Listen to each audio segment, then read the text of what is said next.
A WWE title match has been confirmed for WrestleMania 39. Plus, multiple Elimination Chamber matches have been announced for, you guessed it, Elimination Chamber. And an injured SmackDown star returns on Raw. It's all in the wrestling news right now. The road to WrestleMania is being perfectly mapped out as we speak. Triple H is on the floor next to the fireplace with a highlighter and an A to Z map of the road. I reckon he's also on the floor in front of the fireplace on a bearskin rug. Oh, of course he is. Naked, panning out WrestleMania with image. great aplomb. That is an image, and part of that trip through WrestleMania is a pit stop at Elimination Chamber, which we're going to talk about in a little bit. But a title match from Mania is etched in stone this morning, Ross. Rhea Ripley won the Women's Royal Rumble, of course, lasting all the way from number 1 to number whatever the hell it goes up to, number 73.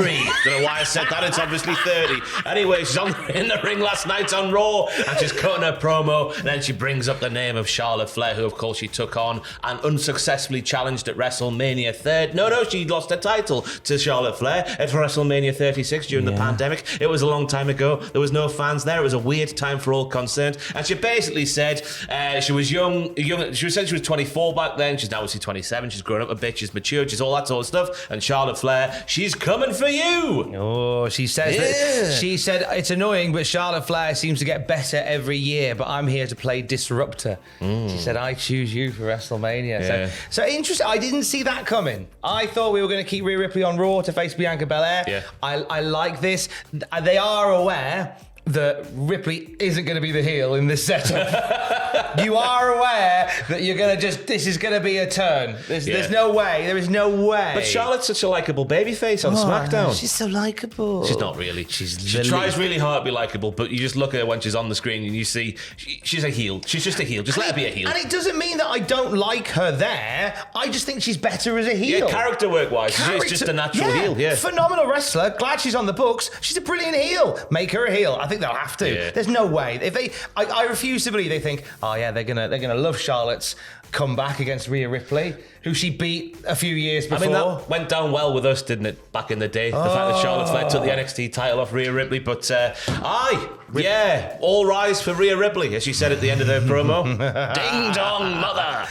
You know what you're doing, Mammy. You know what you're doing. Thanks for watching, Mother.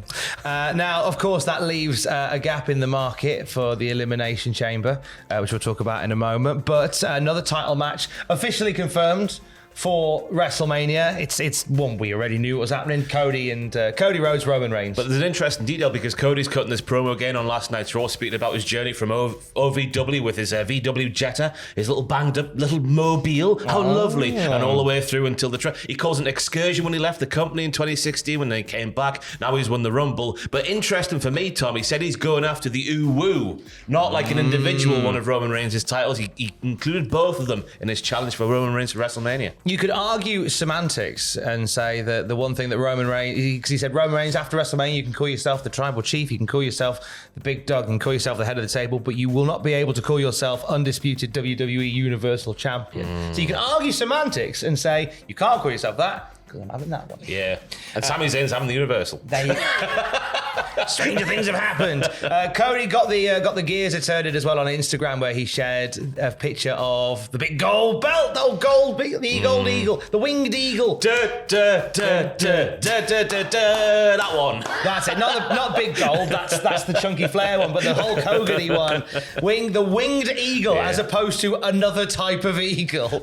It was shown off there.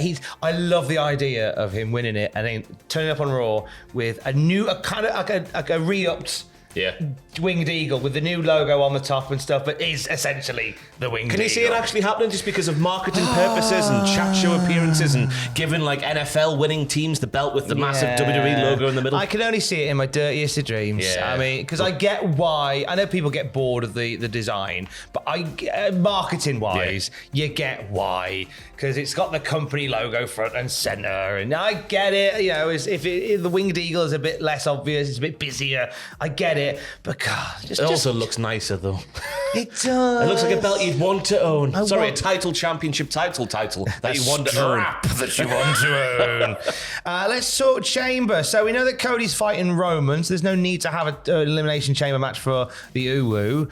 We know that Rhea Ripley, who won the Rumble, is facing Charlotte Flair at WrestleMania, so there's a lot of question marks, but thankfully the Chamber will solve all problems. Yes, Bianca Belair's challenger will be determined at the Elimination Chamber, inside the Elimination Chamber, where Asuka, Liv Morgan, Raquel Rodriguez and Nikki Cross, by virtue of being in the final four of the Royal Rumble match, they've automatically qualified with one more name to be announced for the Chamber match, who will go on to face Bianca Belair on the grandest stage of them all, point at the sign in the sky. I liked how they did that. So obviously Rhea won the whole thing, but the four runners up were those four. So yeah, of course they get a bye immediately in. Love it. There's a second Elimination Chamber match happening, and this will be for the United States Championship. Austin Theory defending against Seth Rollins, Bronson Reed, Johnny Gargano, and two more to be determined next week on Raw. Yes, next week on Raw, Montez Ford will face Elias, so Montez Ford will be in the Elimination Chamber, and then Angelo Dawkins will also face Damian Priest, and that one's a bit more up in the air, I guess. Because Elias is a big old bloody jobber these days, isn't he? He is indeed. I